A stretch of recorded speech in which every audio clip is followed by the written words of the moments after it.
Welcome back, U Chicago. We are in our third season of Maroon TV. We'll be here at the Logan Center every week covering all things U Chicago. My name is Mike Basilio. And I'm Liz Stark, and here are this week's top stories. On Monday, the Institute of Politics hosted Tom Vilsack, the U.S. Secretary of Agriculture. Vilsack discussed environmental issues that are affecting the agricultural industry and the numerous initiatives that are being implemented by the U.S. Department of Agriculture. One such program is called Feed the Future, which Vilsack created with then Secretary of State Hillary Clinton and focuses on reducing global poverty and hunger. Vilsack was the governor of Iowa from 1999 to 2007 and has served as the U.S. Secretary of Agriculture since 2009. On Thursday, the Court Theater held a symposium on adapting Native Son to discuss the Court Theater's biggest show this season. Native Son premiered at the theater earlier this month and is based on a novel of the same name, which portrays the life of a young black man on the south side of Chicago in the 1930s.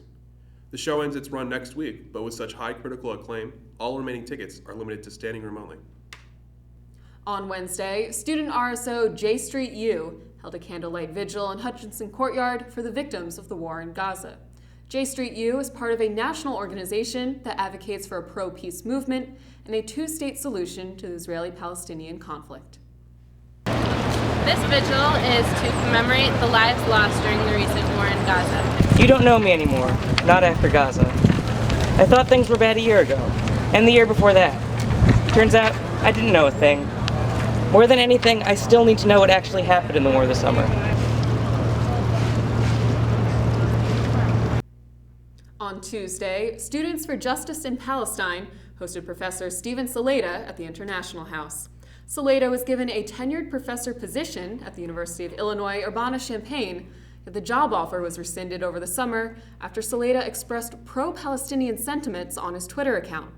Saleta visited the U Chicago campus as part of his Chicago-wide speaking tour and met with students to discuss this recent controversy, the Israeli-Palestinian conflict in Gaza, and the impact of social media communication.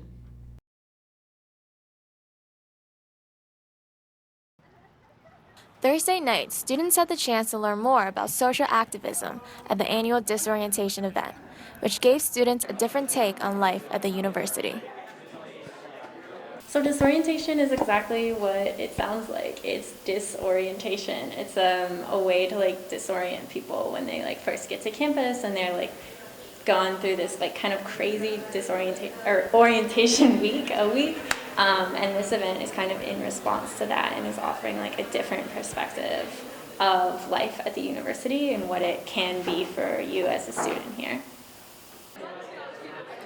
The event facilitated discussion through personal stories, and it gave various on-campus student organizations a chance to talk about their cause.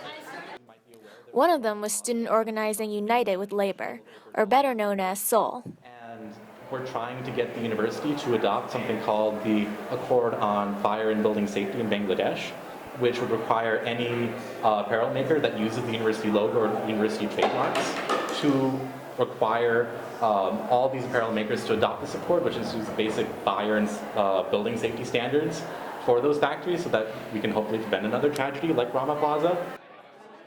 With the buzz surrounding this year's disorientation, it's likely to see social activism continue its impact on campus life as well as community life. Thank you for watching this week's episode of Maroon TV News. I'm Liz Stark. And I'm Mike Basilio. Have a great week.